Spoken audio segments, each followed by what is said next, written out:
तो कैसे बच्चे आप सब उम्मीद करते हैं अच्छे होंगे, स्वस्थ होंगे, मस्त होंगे, अपनी पढ़ाई में व्यस्त होंगे और पढ़ाई में लगे होंगे।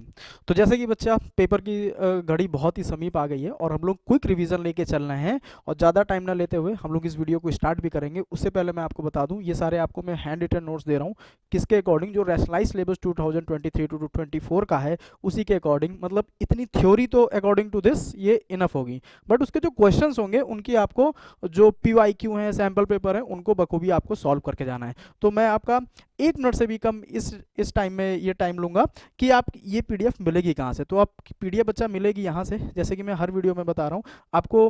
क्रोम ब्राउज़र या अपना जो भी ब्राउज़र पे जा रहे हैं वहाँ पे चले जाना और आपको करना क्या है, आपको सीधे unitedlearning.in की वेबसाइट पे चला जाना है और जैसे ही आप जाएंगे आपको ये इस टाइप का कुछ इंटरफेस आ जाएगा। और ना हम लोग जल्द से जल्द बच्चा इसमें आपके लिए कुछ नया भी लेके आने वाले हैं, जो आपके क्विक नोट्स होंगे। जी हाँ, क्विक नोट्स होंगे जिसको कि आप पढ़ के, अभी मैं कोशिश करूंगा कि 4 से 5 चैप्टर के जो भी साइंस का, जो भी आपको 2 को एग्जाम है साइंस का, उससे पहले मैं आपको कल या फिर हो सकता है आज ही 4 से 5 चैप्टर आपको क्विक नोट्स दे दूं साइंस के। ठीक है कि बच्चा उतना अगर आप पढ़ के जाओगे वो क्विक नोट्स होंगे, इलाबोरेटेड नोट्स नहीं होंगे, क्विक नोट्स होंगे। तो आपको इसमें जाना किस सेक्शन में, आपको डाउनलोड सेक्शन में जाना है, नोट्स वाले में जाना है। और नोट्स वाले में जाते ही जैसे ही आप क्विक नोट्स वाले पार्ट में जाएंगे तो यहाँ पे आपको मैथ्स की कुछ पीडीएफ मिल जाएंगी, 1 2 3 4 चैप्टर की हैं। और आज ही अभी थोड़ी देर बाद मे बी ये वीडियो अपलोड होने के बाद या वीडियो अपलोड होने से पहले मे बी आपको इसी पे 2-4 चैप्टर की और पीडीएफ मिल जाएगी। ठीक है, तो चलिए आज हम लोग किस चैप्टर की करने जा रहे हैं। आज हम लोग चैप्टर करने जा रहे हैं अपना कोऑर्डिनेट ज्योमेट्री। ठीक है, वैसे तो ये चैप्टर बहुत ही आसान है बट तब भी देख लेते हैं। ठीक है कि इसमें है क्या क्या। सबसे पहले कोऑर्डिनेट्स, इसके नाम का पोस्टमार्टम करेंगे। को का मतलब होता है टुगेदर। ठीक है, को का मतलब होता है टुगेदर। ऑर्डिनेट मतलब हमारे एक्स और वाई वाले, तो इसको हम लोग बोलते हैं कोऑर्डिनेट। अब अगर एक्स और वाई को हम लोग देखते हैं तो एक्स को हम लोग क्या कहते हैं, एब्सिसा, और वाई को कह देते हैं ऑर्डिनेट। ठीक है, वाई को कह देते हैं ऑर्डिनेट। और इन दोनों को कंबाइंडली अगर बोलें कि इसके कोऑर्डिनेट्स क्या हैं तो बच्चा इसको हम लोग बोल देते हैं कोऑर्डिनेट्स। ठीक है, इतना तो हर किसी को पता होगा। ठीक है, यहाँ पे क्या है, वही है। देखिए ये एक्स एक्सिस होती है, वाई एक्सिस, ये x positive axis, x negative, y positive, y negative axis. ये रहा हमारा एब्सिसा, ऑर्डिनेट और कोऑर्डिनेट। अब इसमें सबसे पहले आपको क्या ध्यान देना है, सबसे पहले इसमें आपको ध्यान देना है डिस्टेंस बिटवीन 2 पॉइंट्स। तो डिस्टेंस बिटवीन 2 पॉइंट्स का मतलब क्या हो गया, अगर हमको 2 पॉइंट दिया है और एक पॉइंट के जो कोऑर्डिनेट्स हैं वो x1 y1 है और दूसरे पॉइंट के कोऑर्डिनेट जो है x2 y2 है, तो इनके बीच की दूरी अगर p होगी तो हमारा डिस्टेंस क्या हो जाएगा। तो बच्चा देखो डिस्टेंस कुछ इस टाइप का है, क्या p अगर लेके चल रहे हैं तो x2 माइनस x1 का whole square plus y2 minus y1 का होल स्क्वायर। ये आपके डिस्टेंस बिटवीन दी कोऑर्डिनेट्स का आंसर इससे आपका आ जाएगा। इतने जो भी आएगा उसका, उसके आगे आप यूनिट्स लिख देंगे। फॉर द एग्जांपल एक एग्जांपल भी दिया है, if sum of the distance of any 2 point from the other two is equal to the distance between the other 2 point, then we can say that given points are collinear। ठीक है, ये question नहीं, ये आपको एक theory के हिसाब से दी है कि कोलिनियरिटी की क्या होती है, मतलब कंडीशन क्या होती है। तो वैसे तो बच्चा कोलिनियरिटी की अगर आप कंडीशन देखोगे तो कोलिनियरिटी की कंडीशन क्या क्या होती है। सबसे पहले अगर मैं किसी ट्रायंगल की बात करूं, अगर मैं ट्रायंगल की बात करूं तो ये इसका कोऑर्डिनेट होगा, इसका कोई कोऑर्डिनेट होगा, इसका कोई कोऑर्डिनेट होगा और इसका अपना एक कोई एरिया आएगा। जो भी एरिया आएगा हमको उससे मतलब नहीं है, इसका अपना एक एरिया होता है। अब कोलिनियर का मतलब क्या चीज़ होता है बच्चा, अगर मैं ट्रायंगल की बात करूं तो इसको मैं चिपका दूं। ठीक है, इसको मैं अगर चिपका दूंगा तो ये एक स्ट्रेट लाइन पे हो जाएगा, ये कोऑर्डिनेट तो यहीं रहेगा, ये कोऑर्डिनेट यहीं रहेगा और ये कोऑर्डिनेट इसी लाइन पर आ जाएगा। अब अगर तीनों कोऑर्डिनेट्स एक लाइन पे हैं तो हम लोग क्या बोल देते हैं, दीज कोऑर्डिनेट्स आर कोलिनियर। यही हमारी कोलिनियरिटी की कंडीशन होती है, किसमें, इन द टर्म्स ऑफ, हम लोग बात कर लें किसकी, ट्रायंगल की। तो ट्रायंगल में अगर कोलिनियरिटी लगानी है तो हम लोग को सिंपली हम लोग क्या कर देंगे, उसका एरिया जो है उसको 0 कर देंगे, यहाँ से काम खत्म है। बट अगर आपको कोऑर्डिनेट सीधे दिए और कोऑर्डिनेट से पूछा हो कि हमारा क्या होगा, तो बच्चा देखो कोऑर्डिनेट्स में आपको क्या क्या करना है, बहुत ही आसान है। ये जो लिखा है आप इस पे मत जाओ, ये जो लिखा है कंडीशन आप समझ लो कि होता क्या है। जैसे कि मान के चलिए ये ए बी दिया है, आपने ए बी की दूरी निकाल ली, बी सी की दूरी निकाल ली और सी ए की दूरी निकाल लिया, ये तीनों की दूरी निकाल ली। अब तीनों की दूरी निकालने के बाद आप क्या चीज करोगे, आपको ये चीज देखना है कि क्या किन्हीं दो का सम तीसरे के इक्वल आ रहा है। ठीक है, क्या किन्हीं दो का सम तीसरे के इक्वल आ रहा है, आप देखो। ठीक है, तो देख लो, if the sum of the distance of any point from the other two is equal to the distance between other two point then we can say that the given points are collinear. ठीक है, अगर distance equal है, जैसे मैंने मान के चलिए A B की कोई दूरी निकाल ली, ए बी की हम लोग ने दूरी निकाल ली, कुछ आ गई।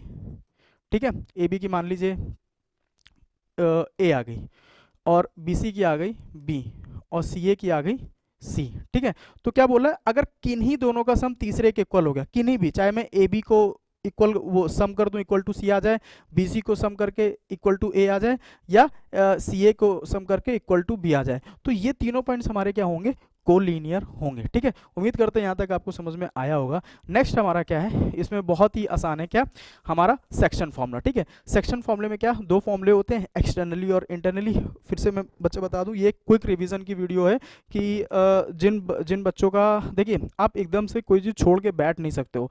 अभी आपका साइंस का एग्जाम है, अब ये नहीं कि आपको जो छुट्टियाँ मिली उसमें आप साइंस साइंस साइंस ही पढ़ते रहोगे। थोड़ा बहुत 1-1.5 घंटे का टाइम निकालो, या हाफ एन आवर का टाइम निकालो जो अदर सब्जेक्ट के भी दो। अब उससे आपके दो चीज़ें होंगी, क्या, एक तो आप जो साइंस पढ़ते आ रहे हो ना, कि 2-4 दिन कॉन्टिन्यूस पढ़ते आ रहे हो, उससे आपको माइंड को थोड़ा रिलैक्स मिलेगा। क्यों, जब हम लोग चीज़ें चेंज करते हैं, ठीक है, जब हम लोग चीज़ें, अभी आप ना ऐसे समझो, अभी आप जिस भी क्लास में, अभी आप 10th क्लास में हो, ठीक है, अभी आप 10th क्लास में हो, जो स्टार्टिंग से आप 10th क्लास में चले आ रहे हो, आपको थोड़ा सा वो लग रहा होगा कि मतलब एक मोनोटोनस सी लाइफ हो गई है। बट जैसे ही अब आप फाइनल्स दे रहे हो, अब आपके अंदर क्या है, एक टाइप का मतलब उत्साह है कि अभी हम क्लास 11th में जाएंगे। ठीक है, तो माइंड ने थोड़ा सा चेंज को एक्सेप्ट किया, और वहाँ से हम लोगों को चीज़ें थोड़ा सा फील गुड करा रही हैं। तो सेम एज इट इज़ है कि अगर आप माइंड को थोड़ा ट्रिक करना सीखो, और माइंड को थोड़ी मतलब चीज़ों को बीच बीच में चेंज कर दो। ठीक है, साइंस पढ़ा, पूरे पूरे दिन साइंस पढ़ो, कोई भी दिक्कत नहीं है, हाफ एन आवर 1 घंटा कुछ और पढ़ लो। मैं ये नहीं कह रहा हूँ कि आप मैथ ही पढ़ो, ठीक है, जिसमें भी आपका इंटरेस्ट है। जैसे कि एसएसटी का एग्जाम बाकी है, एसएसटी पढ़ डाला, ठीक है, आईटी का एग्जाम बाकी है, आईटी पढ़ डाला, मैथ का बाकी है, 4-5 क्वेश्चन उठाए, टारगेट बनाया कि 5 क्वेश्चन करेंगे, 5 क्वेश्चन खत्म कर डाला। ठीक है, तो बच्चे देखो इसमें है क्या, सेक्शन फॉर्मूला है। सेक्शन फॉर्मूला हमारा इंटरनली और एक्सटर्नली होता है। इंटरनली की बात करें तो अगर कोई भी हमारे कोऑर्डिनेट्स दिए हैं, ये एक कोऑर्डिनेट दिया है, ये एक कोऑर्डिनेट दिया है, और इसको इंटरनली कोई पॉइंट, यहाँ पे x, y है, और यहाँ x1 y1 है, और ये x2 y2 है। ठीक है, ये x2 y2 है। इंटरनली अगर काटता है तो अगर मैं इसको a मान लूँ, इसको b मान लूँ, इसको p मान लूँ,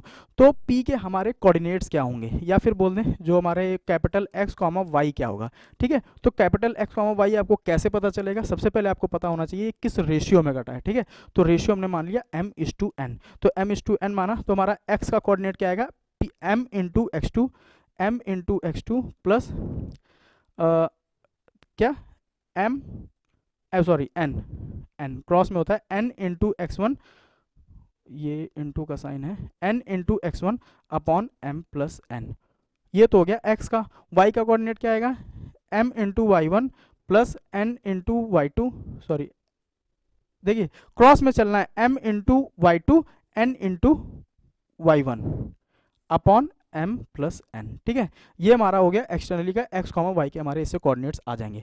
अब बच्चा यहाँ पे एक टाइप का क्वेश्चन और आता है, जब आपको कोऑर्डिनेट तो दिया होगा बट आपको रेशियो निकालना होगा। ठीक है, रेशियो निकालना होगा। अब यहाँ पे आपको अगर कोऑर्डिनेट पूछेगा तो रेशियो गिवन होगा। ठीक है, दो ही चीज़ें होंगी, या तो आपको देखिए कितनी चीज़ें हैं, एक में लिख लेता हूँ, ये कोऑर्डिनेट्स हैं, तो एक तो आपको है कोऑर्डिनेट्स, ठीक है, दूसरी चीज़ क्या है, रेशियो, ठीक है, तीसरी चीज़ क्या है, ये वाला कोऑर्डिनेट, इसको मैं ऑर्डिनेट बोले दे रहा हूँ, ऑर्डिनेट p। ठीक है, तीन चीजें हैं, तो तीन चीजें बच्चा वो करेगा क्या, तीन चीजों में हमेशा वो दो चीज देगा और आपसे एक चीज पूछेगा, तभी तो जाके पूछ पाएगा ना, क्योंकि जितनी भी चीजें हमको चाहिए होती हैं उतनी इक्वेशन हमको होनी चाहिए। तो तीन चीजों में आपको दो चीज वो गिवन होगी, ठीक है, और एक चीज आपको पूछेगा। अब क्या क्या कंडीशन हो सकती है, देखो हो सकता है ऑर्डिनेट और रेशियोज गिवन हो, ये पूछ ले, तो ऑर्डिनेट और रेशियो गिवन है तो आपको, सॉरी ऑर्डिनेट्स और रेशियो गिवन है तो आपसे ये पूछेगा, तो आप सिंपली से ये फॉर्मूला लगा के आप निकाल लोगे।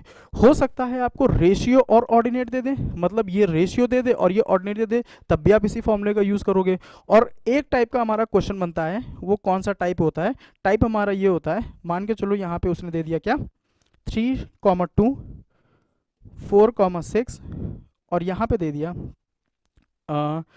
1,8, ठीक है, और आपसे पूछा है ये m:n में डिवाइड कर रहा है तो मुझे m:n बताइए। ठीक है, तब आप क्या करोगे, तो बच्चा देखो इसमें डरना कुछ नहीं है, आपको क्या चीज़ करना है, सिंपली क्या कर देना है, आप इसको λ/1 मानना है उस केस में, ठीक है, λ/1 मानना है। अब क्या करना है, अगर मैं 1 की वैल्यू देखूं, 1 की वैल्यू कैसे आएगी, λ/4, 4λ प्लस 3 × 1, 3 अपॉन λ+1।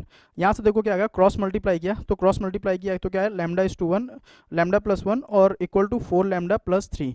लैम्डा उधर गया तो 3λ और इधर 3 आया, तो ये हो जाएगा माइनस में, ठीक है, माइनस में आ गया तो -2 आ गया। तो लैम्डा की वैल्यू क्या आ गई, -2, ठीक है। अब रेशियो देखो माइनस में नहीं है, ठीक है, यहाँ पे हम लोग ने एक हाइपोथेटिकल सिचुएशन ली थी, ऐसे ही कोई नंबर मान लिया था, दैट्स वाई माइनस में आ गया, बट आप ये माइनस में नहीं आएगा, ठीक है, मतलब ये तो question according to this question ये माइनस में आएगा, बट आपके पेपर में ऐसा नहीं आएगा कि रेशियो आपका माइनस में है, ठीक है, रेशियो माइनस में कहीं हो सकता है। तो आपने मान के चलो यहाँ पे 2:3 आया, मान के चलो फॉर द एग्जांपल, आप मान के चलो कि 2:3 आया, तो आपको करना कुछ नहीं है, लैम्डा की वैल्यू देखिए, यहाँ पे आपने रखा क्या, λ/1 रखा है, तो मतलब λ/1, तो लैम्डा की वैल्यू क्या रखा, 2:3, तो ये पूरा रेशियो क्या आ गया, 2:3, ठीक है, तो m/n की वैल्यू क्या आ गई, 2:3, ठीक है, तो हमारा ये आ गया। उम्मीद करते हैं कि यहाँ तक आपको समझ में आया होगा। नेक्स्ट पेज पे देखते हैं क्या है, ये है हमारा एक्सटर्नल डिवीजन का। एक्सटर्नल डिवीजन कुछ नहीं होता है, बस यही होता है, जैसे मान के चलिए यहाँ कोई पॉइंट दिया है x1 y1 और यहाँ कोई पॉइंट दिया है x2 y2, ठीक है, और कोई एक्सटर्नली उसको पॉइंट डिवीजन कर रहा है जो कि है x, y, इसका रेशियो हम लोगों को बताना है। तो इसका रेशियो कैसे बताते हैं, देखिए ये भी x, y है, इसका रेशियो बताने के लिए हम लोग क्या चीज़ करेंगे, m/n ही लेंगे, ठीक है, तो क्या हो जाएगा, mx2 जो क्रॉस में रहता है वही रहेगा, माइनस, बस इसमें बीच में क्या आ जाता है, माइनस आ जाता है, अपॉन m-n, और y की वैल्यू देखें तो my2 minus ny1 upon m-n, ठीक है, ये आपका x, y आ जाएगा, ठीक है। अब एक पॉइंट क्या है इसमें, एक पॉइंट और इसमें ऐड है, ये कोई फॉर्मूला नहीं है बच्चा, ये आया उसी से जो हम लोग पहले पढ़ चुके हैं, क्या, अगर आपका P जो है वो मिड पॉइंट है, मतलब कोई लाइन है और यहाँ से मान लीजिए x1 y1 है और यहाँ से x2 y2 है और P हमारा मिड पॉइंट है, अगर P अगर हमारा मिड पॉइंट होगा तो ये 1:1 में रेशियो में होगा, ये सभी को पता है,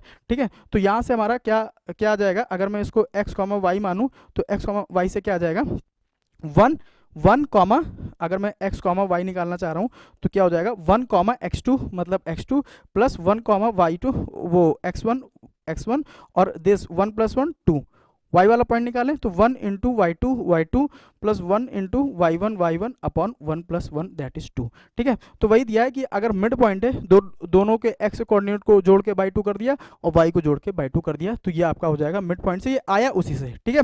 तो वीडियो खैर ज़्यादा लंबी का टारगेट नहीं था, इस वीडियो को 15 मिनट में वाइंड अप करने का टारगेट था, तो 15 मिनट से पहले वीडियो वाइंड अप हो भी गई है। उम्मीद करते हैं कि ये आपके लिए हेल्पफुल है, और बच्चा अगर हेल्पफुल है तो प्लीज़ आप वीडियो को लाइक करें, कमेंट करें और सब्सक्राइब करें चैनल को, ठीक है। तो आपको ये पता चल ही गया होगा कि कैसे आपको PDF मिलनी है।